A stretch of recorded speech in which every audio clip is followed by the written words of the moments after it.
Hello students. Health and physical education में आपका स्वागत है। Students, chapter number 6, physical activity and leadership training. Topic leadership qualities and role of a leader. Sub topic role of a leader. Students, last time हमने क्या किया था, जो topic किया था लीडरशिप क्वालिटी का टॉपिक किया था, और जो आज हम टॉपिक कवर करने वाले हैं वो रोल ऑफ अ लीडर। जो लीडर के रोल हैं वो क्या क्या होते हैं, लीडर अपने रोल कौन कौन से रोल अदा करता है। तो कुछ पॉइंट्स हैं स्टूडेंट्स जो मैं आपको एक्सप्लेन कर रहा हूँ। वैसे तो काफ़ी पॉइंट्स होते हैं, काफ़ी रोल्स होते हैं लीडर्स के, चाहे वो फिजिकल एजुकेशन हो, चाहे वो कोई भी फील्ड हो, ए टू जेड कोई भी फील्ड हो, हर एक फील्ड में कोई ना कोई लीडर होता है। तो उसके अकॉर्डिंग उसके पॉइंट जो होते हैं, काफ़ी पॉइंट्स आप बना सकते हो, क्योंकि लीडर्स जो है अलग अलग तरीके से अपने फील्ड में वर्क करता है। तो कुछ पॉइंट्स मैं एक्सप्लेन कर रहा हूँ स्टूडेंट। जैसे इसमें आपके जो बुक्स हैं उसमें दिया हुआ है, पॉइंट्स दिए हुए हैं।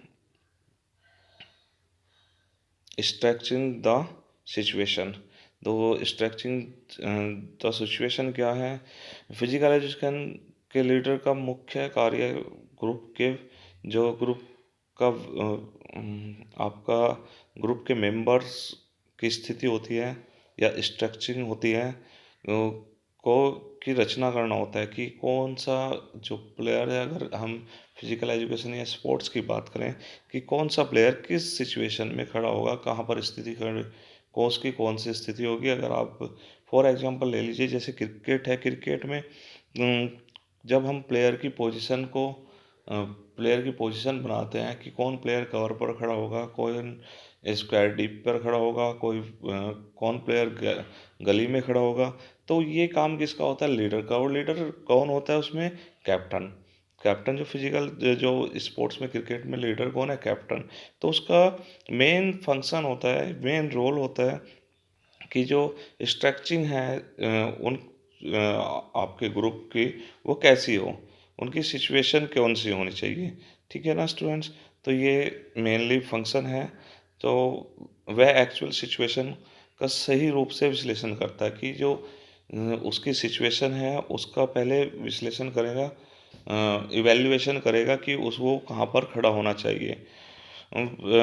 वह फिजिकल एजुकेशन के विभिन्न पहलुओं पर जोर देता है, जो अलग अलग पहलू हैं उसके, उन पर जोर देता है। और फिजिकल एजुकेशन के गोल को हमेशा ध्यान में रखता है। जो उसका गोल है उसको वो हमेशा ध्यान में रखता है कि जो क्रिकेट है तो क्रिकेट में मैच जीतना गोल है, बास्केटबॉल में मैच जीतना गोल है। अगर किसी को कोई अपने ग्रुप को कोई स्पीच देनी है या मोटिवेट करना है, तो वो अपने गोल को ध्यान में रखता है।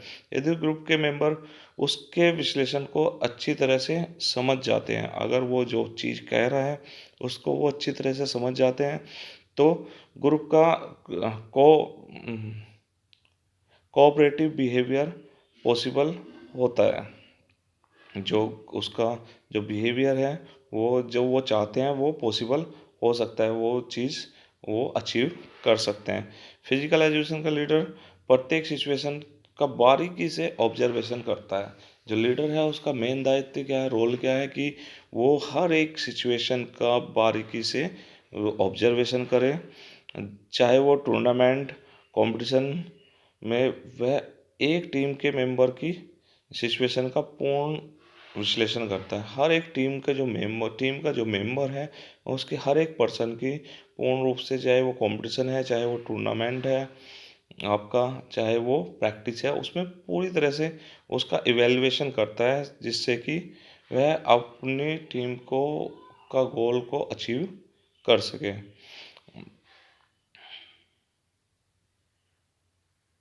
और वह अपनी टीम के सदस्य जो मेंबर्स हैं को हर तरह से या हर स्थिति में अवगत कराता है उनके गोल को सेट करने के बारे में, कि वो अपने गोल को कैसे सेट कर सकते हैं, तो उसको कैसे अचीव कर सकते हैं। तो ये मेन कारण हो मेन काम होता है।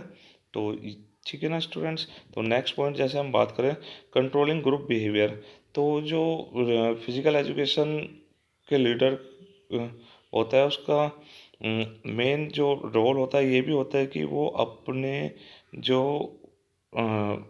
ग्रुप है उसके जो बिहेवियर है उस पर कंट्रोल करें, उस पर नियंत्रण रखें।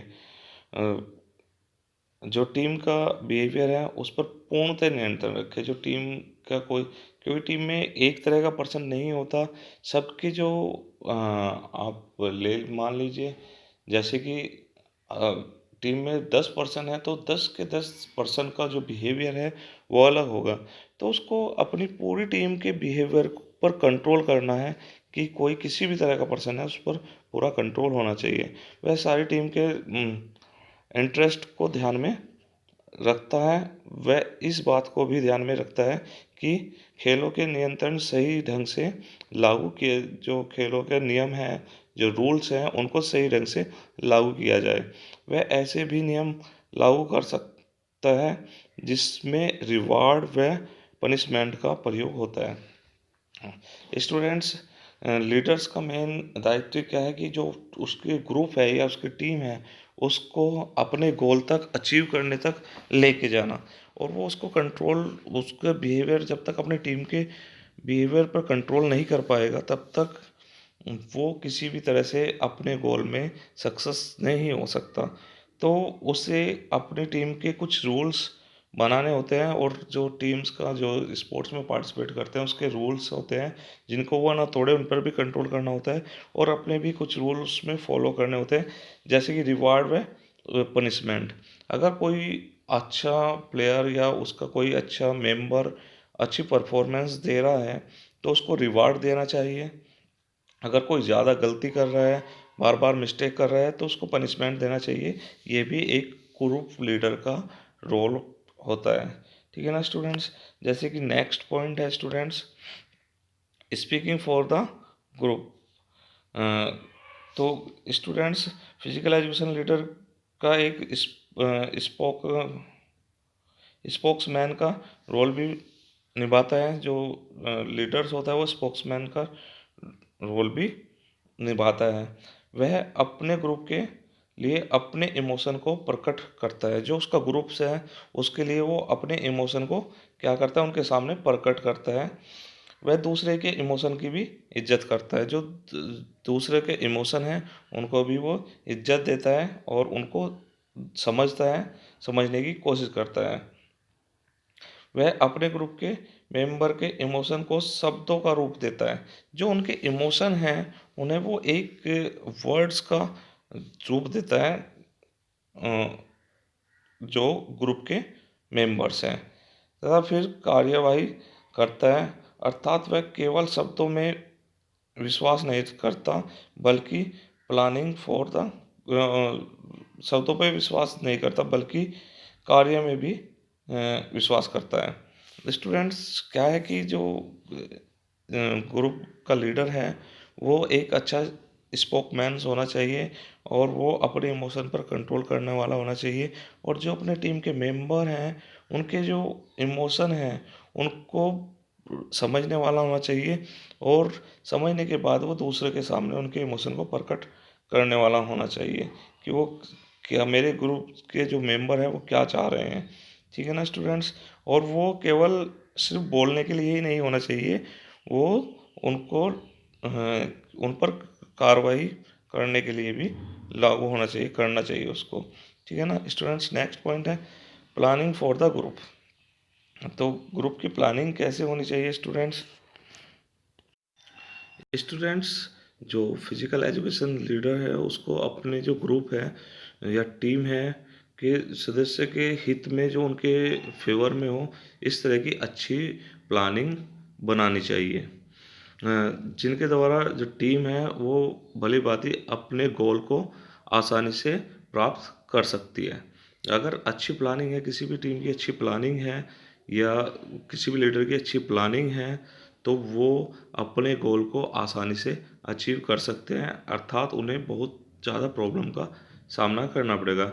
ये प्लानिंग अल्पकालीन या दीर्घकालीन, मतलब कि लॉन्ग टर्म या शॉर्ट टर्म हो सकती है।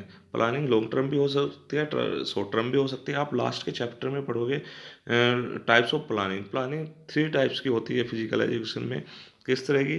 जिसमें दिया हुआ है आपका शॉर्ट टर्म, लॉन्ग टर्म, लेकिन जो प्लानिंग है उसमें मैक्रो, माइक्रो और मीजो 3 टाइप्स की प्लानिंग आपकी दी गई है। यह इस बात पर भी निर्भर करता है कि किसी तरह की प्लानिंग का उस समय अधिक महत्व है। जब भी कोई कंपटीशन हो रहा है या कोई ट्रेनिंग हो रही है तो उसके टाइम पर कौन सी प्लानिंग करनी चाहिए, उनको लॉन्ग टर्म प्लानिंग करनी चाहिए या शॉर्ट टर्म प्लानिंग करनी चाहिए, वो उसकी जो समय है उस पर भी डिपेंड करता है। एक स्टूडेंट्स एक जो अच्छी प्लानिंग है या एक अच्छी प्लानिंग बनाकर कुशलतापूर्वक टीम की जो प्रॉब्लम्स है को सॉल्व किया जा सकता है। स्टूडेंट्स जो अगर हमारी अच्छी प्लानिंग है तो हमारे सामने अगर कोई प्रॉब्लम आ रही है तो उनको आसानी से सॉल्व किया जा सकता है।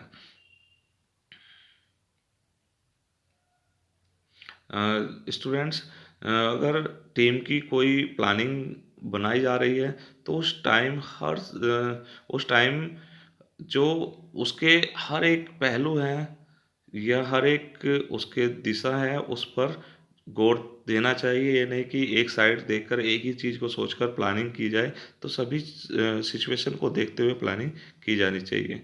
ओके स्टूडेंट्स, तो नेक्स्ट है स्टूडेंट्स एग्जीक्यूशन ऑफ प्लान्स।